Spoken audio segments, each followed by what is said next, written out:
So sort of shifting gears here, I'm excited about the next presentation because and y'all met Carol earlier this morning, the co-founder of the foundation.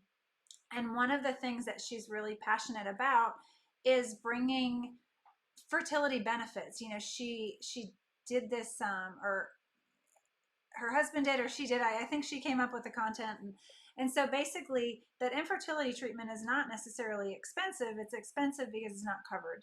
You know, if you compare it to a knee surgery, for instance, it's not more expensive, but it's just not covered. So what's expensive is the fact that treatments aren't covered. So our next guests are with Progyny, and they'll explain a little bit more about it. But let me pop her in here so that we can see her smiling face. There she is. And they're basically are working on your behalf and trying to help you get these benefits into your workplaces. So let's see. Look at that. We're 2 for 2 getting people in the right spots on the screen. This is a good day. That's awesome. So excited about that. Just a little bit about Amanda. She is a passionate infertility patient, like so many of us that are drawn to this cause and that are drawn to helping people. We've kind of lived and breathed it and been a part of it, so you're not alone by any means. She's an advocate who can bring her personal interest along with her professional experience to help build the family of your dreams, of our dreams. At Progyny, she is VP of Sales, and she educates employers and consultants across the Southwest about the value of fertility benefits. She lives in Albuquerque with her husband and their miracle daughter, Drew. And joining Amanda is our social media communications expert extraordinaire, Selena. So thank you guys so much for being here. I think it's so important because everybody's kind of like, well, yeah, of course I'd love my work to pay for it, but I don't even want to tell them I'm trying to get pregnant, let alone help me pay for it. And I know you guys have been down that road, have some ways to approach those difficult conversations. So I'm really looking forward to hearing what you guys have to say, the advice that y'all have, and furthermore working with you guys more so that we can kind of help with that mission and so on. So let me turn it over to you guys and welcome. Thank you, Heather. Thank you, Heather. Hi, everyone. As Heather already mentioned, I'm Selena Yang from Progyny. We are a company that works with other companies to provide its employees access to comprehensive and inclusive fertility and family building care. We support all paths to parenthood, and we believe that anyone should have a child when they want to, that it shouldn't be up to an insurance company on whether or not you get to fulfill that dream of having a family. And today I'm really fortunate to be joined with Amanda Lesesne, not only a colleague, but also a friend who is part of our amazing sales team who's working tirelessly to make sure people have the access that they need in order to build their family. And I'll let Amanda introduce a little bit about herself. Thank you, Selena. I am thrilled to be here, everybody. As Heather mentioned and Selena mentioned, I'm Amanda Lesesne. I have been with Progyny for about 3 years as a vice president of sales, and I get the distinct honor every day of talking to employers about fertility benefits and the value that it can bring to employers as well as bring to their employees. But most importantly, I'm an infertility patient myself as well. My husband and I have navigated a really difficult infertility journey, and I've used that pain to really generate purpose for myself in my job every single day here at Progyny. My husband and I navigated infertility for about 7 years, and in that time, we went through a lot. We did 9 egg retrievals, 9 transfers, miscarriage, ectopic pregnancy. We did a donor egg cycle. We went through a surrogacy journey that didn't work out. So we have gone through so much, and we've also been through some really high moments as well.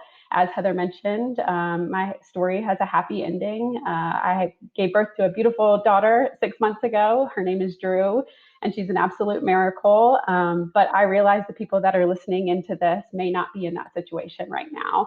And I'm completely sensitive to that.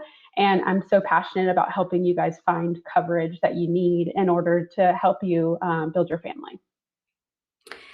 Thank you, Amanda. And as Amanda already mentioned, being an infertility warrior, you have a different sense and knowledge about truly what it's like to be on the other side. And Amanda, I feel like really knows how long and difficult this journey can be, from just the highest of highs and the lowest of lows, and just wondering if it's ever going to work, right?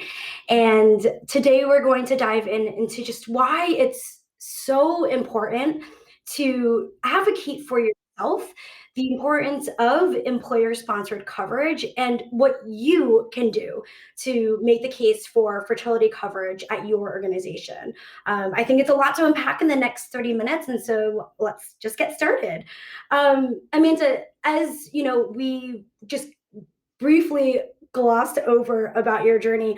What would one piece of advice that you would give to others who are in this moment right now? Yes, this moment is really difficult. You could be going through a really low point right now, and I'm hopeful that this summit can give you some hope as you're going through this. And I think the biggest piece of advice that I have is to be confident in asking for what you need. And that can be in many different areas, right? So being an advocate for yourself is really kind of what I think is the most important. And that could be being an advocate and asking your friends or family for support as you need it, because this is really difficult what you're going through. It could also be with your doctor. So expressing your opinions, not being afraid to speak up and say what you're thinking, always making sure to trust your intuition and advocating for yourself. And then lastly, really advocating with your employer. I think before we got on, Heather was mentioning about knee surgery, right? And if that's typically covered, right? People advocate for their coverage for different things in their healthcare all the time. So infertility should be treated no differently, and you should have the confidence to go to your benefits team and ask about fertility coverage. Thank you. And I would say that, advice on advocating for yourself and talking to your HR person for the coverage you need, right? I think that's one thing. But to be completely honest, it actually sounds really intimidating, right? I think most people don't speak to their HR departments unless it's, when they're getting hired, or maybe when they're leaving the organization. And so I would love to hear on just advice on how someone can even get started on this. Yes, definitely an overwhelming step for somebody to take. I would say that yes, you are overwhelmed probably about going about this step, but I will tell you that you are in really good company. So about a few years ago, about 30% of employers actually offered fertility benefits or some sort of coverage to their employees. As we look forward to the year of 2022, we see that number going up to 2/3 of employers actually covering fertility benefits. So what I'll say is that employers are, needing to offer these to attract and retain talent, as well as, provide a supportive culture among their organization to provide fertility benefits. So I think when you're asking for that benefit, you don't have to feel as nervous as you might think, because it is more common today that fertility benefits are offered. So I think the most important thing is really just taking that step and actually making that conversation happen. Yeah, no, absolutely. And I think jumpstarting that will speak volumes in itself. But I would like to just take a few steps back. And I think when someone hears, maybe going one or two rounds, okay, like that, maybe that's a little bit more affordable. But Amanda, you went through 9 rounds. And I think the question that some of us might have in mind is, how were you able to afford this? And did you actually have employer sponsored coverage when you were in your journey? Yeah, so because our journey was so long, our coverage kind of changed throughout our journey. And so when we first started, it was 2013, and I was working for a wonderful employer, but they did not offer fertility benefits, and I was completely a cash pay customer. So, making those decisions as a cash pay customer is super difficult, because you're always thinking about the trade-offs and how much money every single test and/or procedure is going to cost you. So for the first actually 4 rounds of IVF we figured out how to pay for that through cash. So we had no coverage. And so obviously when they failed, it was so disappointing because, you're coming out of pocket such a significant amount. And so when we got to that last part, that fourth cycle, we actually applied for a grant to go continue to go through treatment. And we were living in North Carolina at the time, and we applied for a grant with the Kyle and Samantha Bush Foundation, the Bundle of Joy Fund. And we actually were the recipient of that grant to continue our journey. So that we were able to continue because we used grant money during the middle of our journey. And then that round also did not work out for us, unfortunately. And we were somehow were able to kind of keep going and moving forward. And at that point, I began working at Progyny and had coverage for fertility benefits. So I got to experience what it was like to have fertility benefits versus being a cash pay customer. And honestly, the shift is so dramatic because you get to stop focusing on dollars and cents and you get to focus on what you want for your family. And that is really a dream for me, for everybody, that they are able to do that, to stop focusing on the dollars and cents of it all and be able to focus on that healthy baby at the end. So I think, there's so many examples of sacrifices that patients have to make when they don't have coverage. But I think the message really to hear is that asking for coverage, you can be confident in asking for it because other people are doing that today. And it makes a world of a difference in the decision-making process as a patient and employee.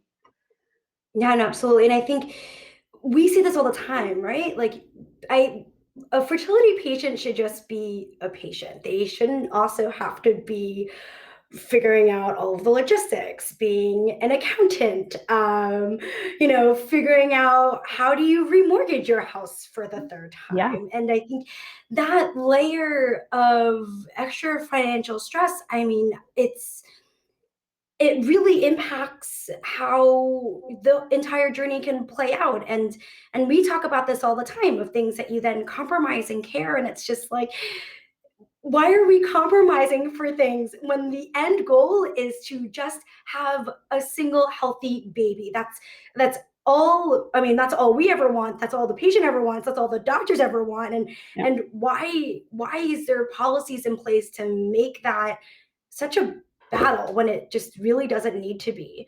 that's right. And so Yeah, my next question for you is, do you have any anecdotes on individuals asking their HR departments for fertility coverage? I mean, we say all the time that, 65% of employers, 65%, that's a very big percentage, add a benefit because an employee asked for it. And I think that number speaks volumes. But I know in your tenure at Progyny, you've seen that firsthand. And I would love for you to give a little bit of insight on to our audience today. of course. Yeah. One of the really amazing things that I get to see is the advocacy that happens inside an employer. Many times an employer will come to us because an employee asked about fertility benefits. So that brings me so much joy whenever I get to speak to an employer because an employee started talking to them about fertility benefits. And just last year, I was working with an employer based in Texas, actually, that they had an employee who'd been going through a really, really long journey. And she continued to advocate for fertility benefits. Meaning she reminded her benefits team every quarter about the ask and wanting to get that coverage. And within a year and a half, she was able to get her employer to add Progyny coverage because she continued to ask. And then when she asked, the employer approached Progyny. We talked to them about the values that we bring to them as an employer, and they were able to see, not only is this a great option for my employees to have the coverage, but there's an opportunity for us as an employer as well in it to build out our culture, as well as support making sure we're being responsible about our medical costs on a long-term basis as well. Yeah, no, and I think, again, I think that's great to hear because, being a statistic, that was one thing, but then hearing the success that people actually have is another. And I think that is, again, on today's theme is, right, advocating for yourself, but just showing that one voice really does matter. That one voice really can have change. And so I would love to know, how do you even get started on this, right? Like, how Yeah. do you even make that change? Yeah, I think, again, another overwhelming piece of the process. But nobody ever said it was going to be super easy. You do have to take some steps that are difficult, but infertility warriors are tough and they know how to get what they need. And so, what I would say is probably the first step to take would be to take a look at what your current benefit offering is. So, whether that is an offering through your medical insurance, see if you have any fertility coverage at all. It could be as simple as reading through your plan document, maybe using Control F and finding infertility and seeing if there's any coverage within the document. Or you could actually even call your insurance company and see if they have any fertility coverage available. I would say, there may not be any coverage, but then what you could do is figure out what are the challenges that you're facing today. Write those out, the challenges that you face because you don't have coverage. Not only are you not able to achieve a successful pregnancy, but how stressful has that been on you as an employee? What have you experienced because you don't have that coverage? So write down those challenges that you have. And then think about the solution that you'd like in place. Of course, we would love that to be Progyny as that coverage for you, but there are a lot of opportunities for you to get some sort of coverage that might even just be helpful. So I think a wonderful, wonderful resource for you, if we haven't plugged it yet, is there's a page on Progyny's website that's called it's progyny.com/talk to HR. And it gives you the opportunity to actually see information on all the things that you should be asking about for fertility benefits. And then if you don't feel like asking and you want Progyny to do it on your behalf, we give you the opportunity to do that on our website as well, where we're happy to assist if you don't feel comfortable in asking. No, and I think that's, again, great to hear is that I think it could be a little bit daunting to be the one to ask for it, right? And I think there's still a stigma, unfortunately, attached to it, right? Of, hey, I'm talking to my employer, I'm trying to get pregnant. Will that mean that I'm going to be passed up for other projects, other promotions? But it should really be just beyond that. It's more than that. And to your point previously, a lot of employers are really looking at ways to support their employees. I think in the past year, we've seen a lot of things. And I think one of the things that we've really seen is just the importance of family.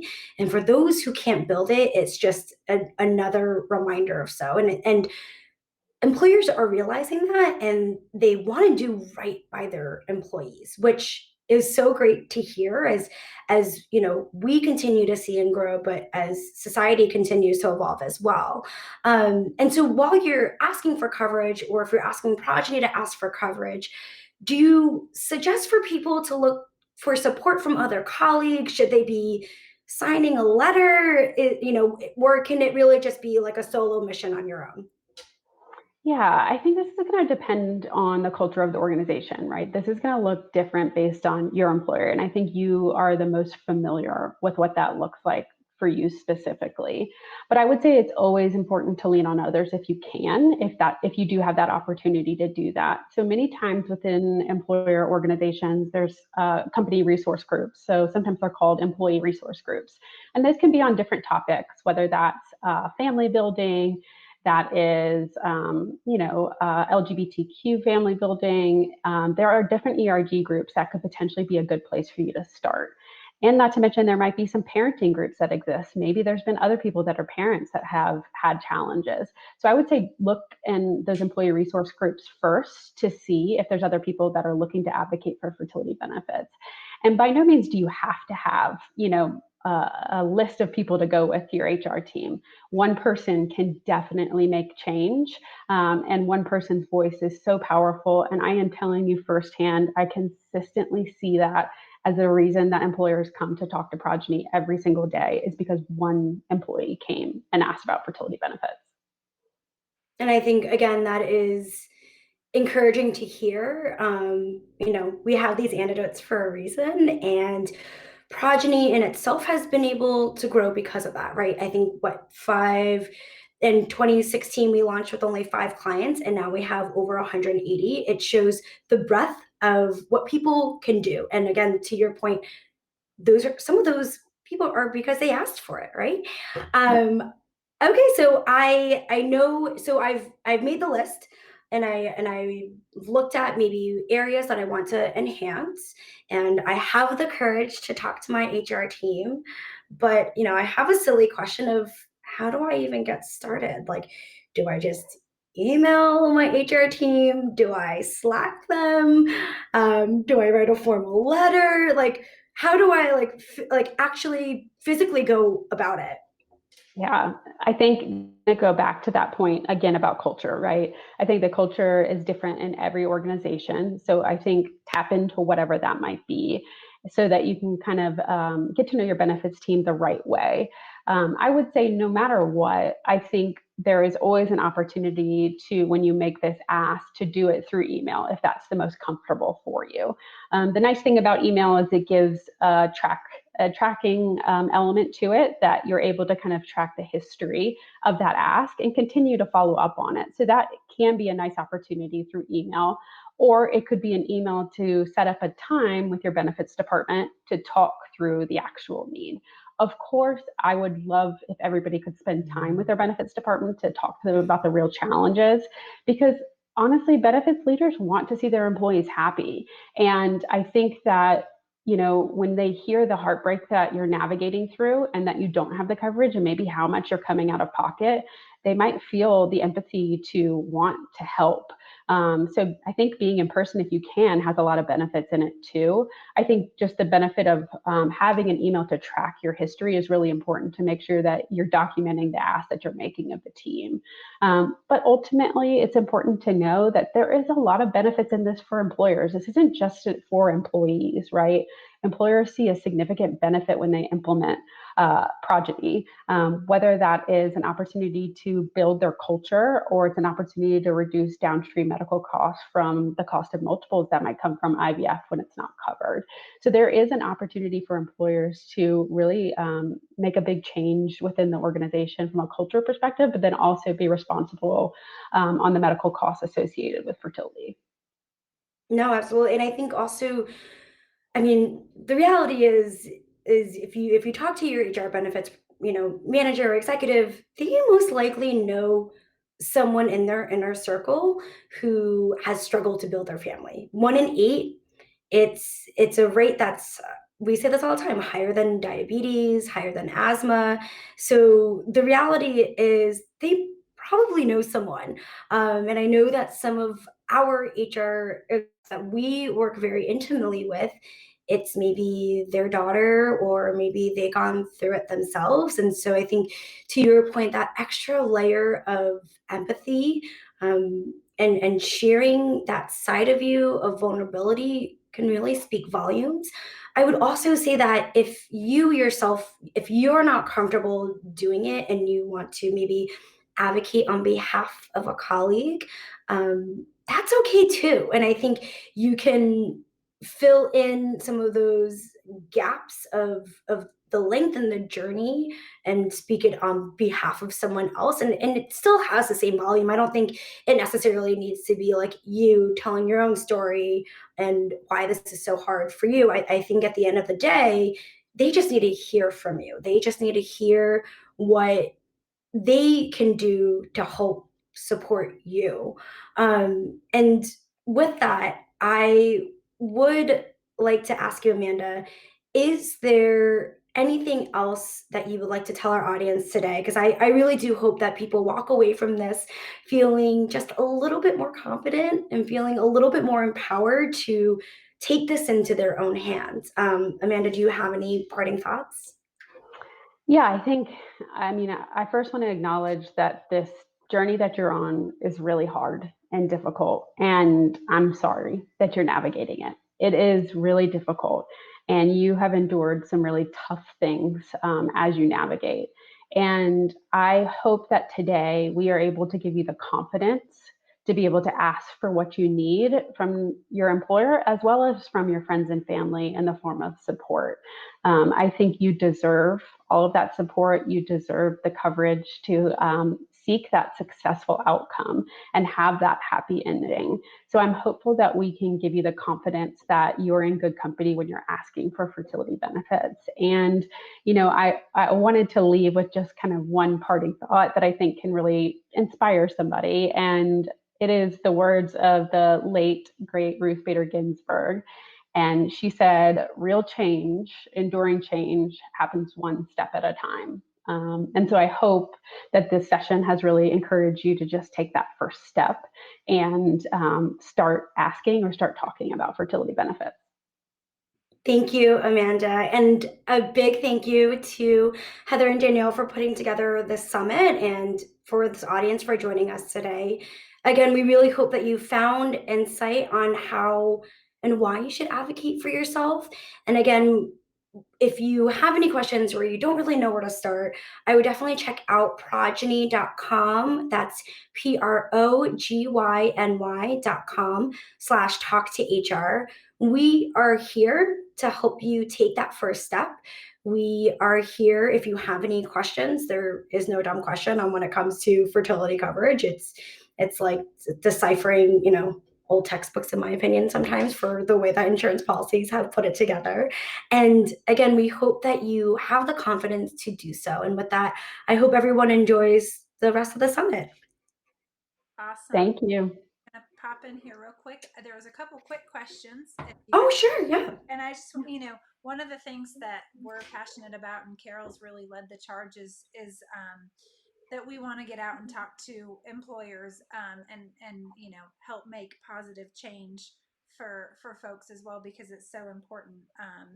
And we certainly do hope to be able to work with you guys again and partner with you and help spread the message. And you said a couple of things that I hadn't really thought about it, but when you're going through it, because I've been self-employed through the whole process, it does. It takes such a toll that you're probably not able to focus on your work. So I'm imagining there's statistics that show, hey, look, if you take that burden away, you get a whole lot more productivity out of people. But a couple of quick questions. Is there is there a list of companies that offer benefits, or how would you approach that if you're interviewing for a position without them saying, well, maybe this isn't a good candidate because they're already asking about that? Sure. Selena, would you like me to take that? Okay, awesome. So I would say, yes, there are a lot of great resources that are available really on the internet, actually, that somebody can access easily. So there's a wonderful resource from a company called Fertility IQ that does some benchmarking on different companies that provide fertility benefits. So that is a great resource that's independent of Progyny, that provides you opportunities to actually see what other employers are covering fertility benefits. So I would say that's one place to check. Obviously, you can visit Progyny's website. We do feature some of our clients in the stories, meaning the case studies of what happened when they implemented Progyny's benefits. So you'll be able to see some employers that actually cover fertility benefits through Progyny as well there. Anything to add to that, Selena?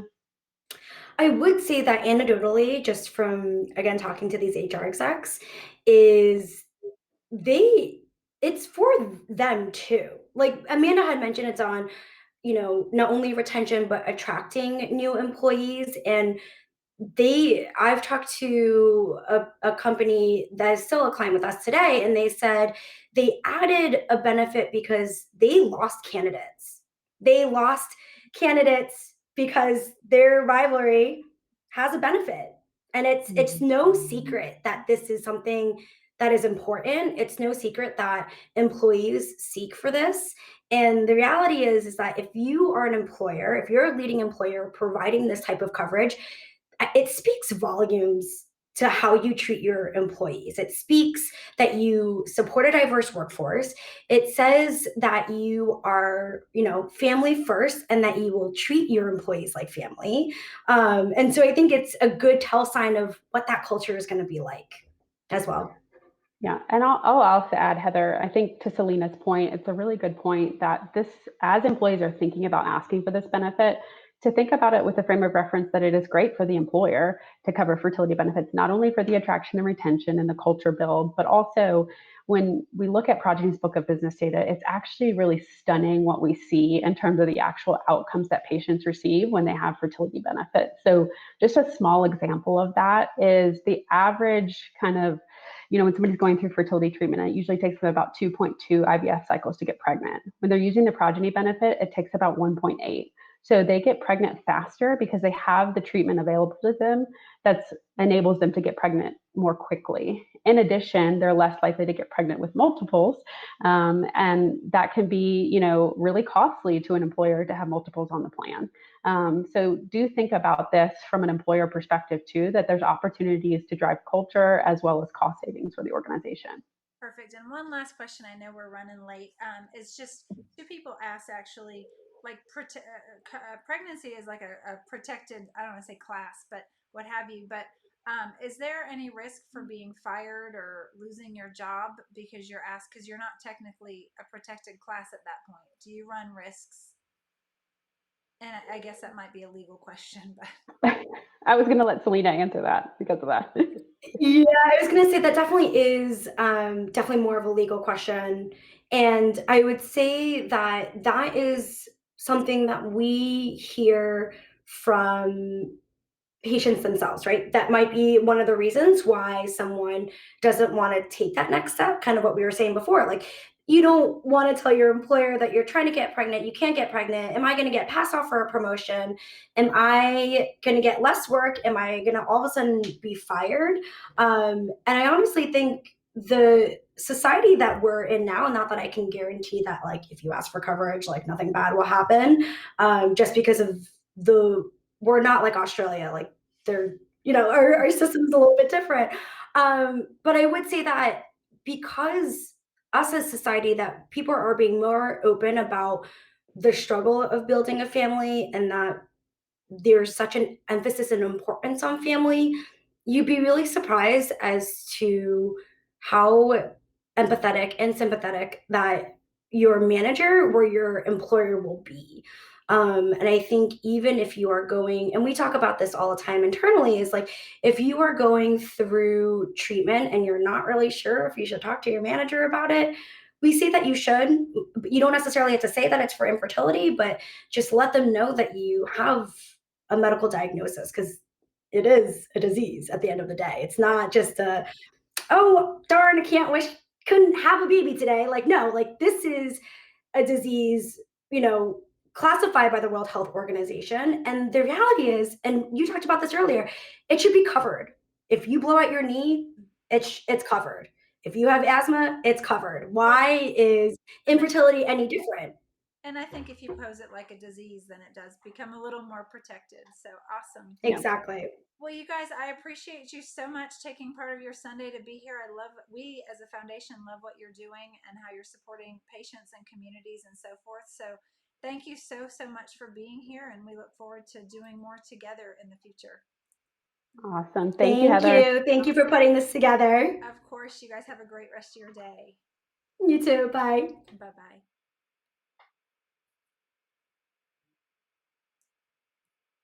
All right.